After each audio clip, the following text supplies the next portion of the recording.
नमस्कार दोस्तों, मैं ईशान चतुर्वेदी और आप देख रहे हैं इंडिया न्यूज़। हाल फिलहाल में इसराइल और फिलिस्तीन के मध्य छिड़े संघर्ष ने पूरे विश्व का ध्यान उसकी तरफ आकर्षित किया।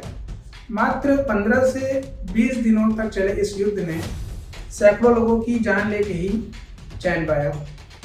काफ़ी मशक्कत के बाद संयुक्त राष्ट्र संघ और बाकी विश्व शक्तियों की मदद से संघर्ष विराम हो पाया और लगा कि पृथ्वी से एक बड़ा खतरा टल गया, क्योंकि धीरे धीरे यह युद्ध तृतीय विश्व युद्ध का आकार ले रहा था और पूरी दुनिया के देश दो गुटों में बंट गए थे। एक तरफ अरब कंट्रीज थी जो कि खुल के हमास का समर्थन कर रही थी, जो कि फिलिस्तीन का एक चरमपंथी संगठन है।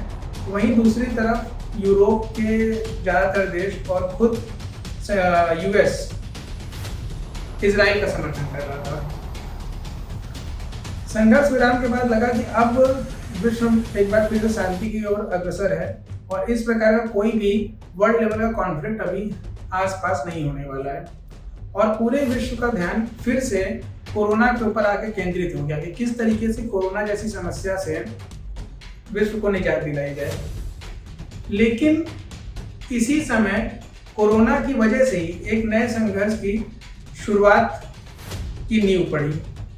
आज से 2-3 दिन पहले चीन के ग्लोबल टाइम अखबार में एक आर्टिकल छपा था वहाँ के एडिटर के द्वारा, जिसमें उन्होंने यूएस को न्यूक्लियर थ्रेट की चेतावनी दी थी, मतलब कि परमाणु युद्ध की अप्रत्यक्ष चेतावनी। अब ये अचानक चीन क्यों अमेरिका को परमाणु युद्ध की चेतावनी देने लगा, तो इसकी तह तक जाने के लिए आपको पूरे एक साल के घटनाक्रम को अच्छे से समझना होगा। जैसा कि माना जाता है कि चीन की वुहान लैब से ही कोरोना का उद्गम हुआ और चीन ही इस कोरोना के लिए जिम्मेदार है। काफ़ी लोगों का मानना है कि ये एक बायोलॉजिकल वॉर है, जिसमें कि सिर्फ चीन को छोड़ के किसी और देश का कोई फायदा नहीं हुआ और चीन इसमें पूरी तरीके से फायदा रहा और इस कोरोना काल में भी चीन की अर्थव्यवस्था तेजी से आगे बढ़ रही है। अभी हाल में ही अमेरिका में जब से सत्ता परिवर्तन हुआ है, तो जो नए राष्ट्रपति आए हैं जो बिडेन, उन्होंने एक आदेश जारी किया है कि जल्द से जल्द ये जांच पूरी की जाए कि कोरोना की जड़ में कौन है, ताकि जो भी दोषी हैं उनको समुचित सजा दिलाई जाए। इसके बाद चीन के तेवर तल्ख हो गए हैं, जबकि कभी भी यूएस ने डायरेक्टली अभी नहीं कहा कि हम चीन के खिलाफ जांच कर रहे हैं, लेकिन चीन का भड़कना स्वाभाविक है, जिससे इस बात पर शक गहराता जा रहा है कि कहीं ना कहीं कोरोना चीन की देन है। और अगर चीन और यूएस में कोरोना के इस कॉन्फ्लिक्ट की वजह से अगर कोई युद्ध जैसी स्थिति बनती है, तो फिर से पूरा विश्व तृतीय विश्व युद्ध की कगार पर खड़ा हो जाएगा, जो कि इजराइल फिलिस्तीन कॉन्फ्लिक्ट के खत्म होने के बाद कहीं हद तक लग रहा था कि अब सब कुछ सही होगा।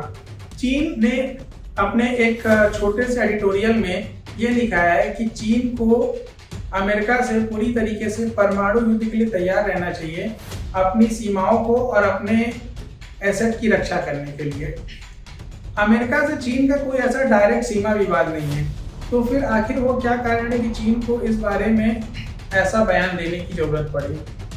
आपको बता दें कि ग्लोबल टाइम्स और पीपल्स डेली दो ऐसे अखबार हैं चाइना में, जो कि एक तरीके से चाइना की गवर्नमेंट की पूरी तरीके से जो सोच है, जो स्ट्रेटेजी है, उसको जनता के सामने लाते हैं, क्योंकि वहाँ पर स्वतंत्र मीडिया नहीं है। वहाँ सब कुछ सरकार के नियंत्रण में और बिना सरकार की शय के कोई वहाँ पर कुछ भी नहीं कह सकता है। तो ये पूरा आर्टिकल अगर आप पढ़ेंगे, जिसको अभी आप यहाँ पे स्क्रीन पे देख भी रहे होंगे, उसमें क्लियरली मेंशन किया गया है कि चीन को पाकिस्तान से परमाणु युद्ध के लिए तैयार रहना चाहिए। अब सवाल यह उठता है कि क्या चीन की क्षमता है कि वो अमेरिका जैसे सुपर पावर देश से परमाणु युद्ध कर सके या वो अमेरिका को कोई नुकसान पहुंचा सके? तो इसका जवाब है हाँ।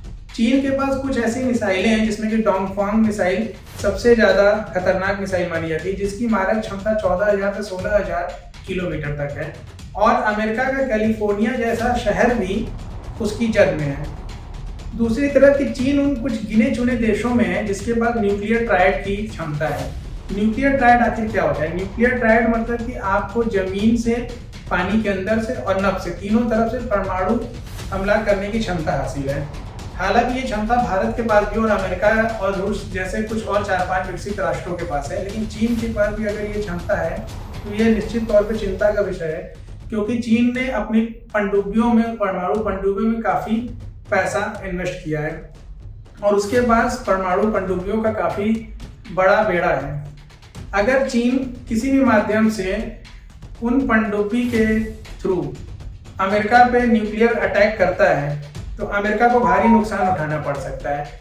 वहीं दूसरी तरफ इसके बाद अमेरिका की जवाबी कार्रवाई में चीन का संपूर्ण खात्मा भी हो सकता है और अगर ऐसा घटनाक्रम बनता है तो फिर से विश्व एक तृतीय विश्व युद्ध के मुहाने पे आके खड़ा हो जाएगा। और ये कोई बड़ी बात नहीं है, क्योंकि अगर पिछले 100 सालों का इतिहास देखा जाए तो प्रथम विश्व युद्ध और द्वितीय विश्व युद्ध की शुरुआत भी इस तरह के भड़काऊ बयानबाजी से और एक छोटी सी चिंगारी से हुआ था, जिसके बाद की द्वितीय विश्व युद्ध और प्रथम विश्व युद्ध की लपटों ने पूरे विश्व को अपने आगोश में ले लिया था। हाल फिलहाल की जो घटना है, पूरे विश्व की अर्थव्यवस्था एकदम खात्मे की कगार पे है, बेरोजगारी अपने चरम पर है। इस समय हो सकता है कि विश्व शक्तियां जनता का ध्यान वास्तविक समस्याओं से भटकाने हेतु युद्ध की तरफ अग्रसर हो और चीन और अमेरिका के ताजा विवाद इस शंका को और ज्यादा पुख्ता करता है। तो आपको क्या लगता है कि ये विश्व युद्ध अब अवश्यभावी हो गया, और अगर ये विश्व युद्ध होता है तो भारत का इसमें क्या रोल होगा? इसको जानने के लिए हमारे अगले वीडियो का इंतजार करें। धन्यवाद।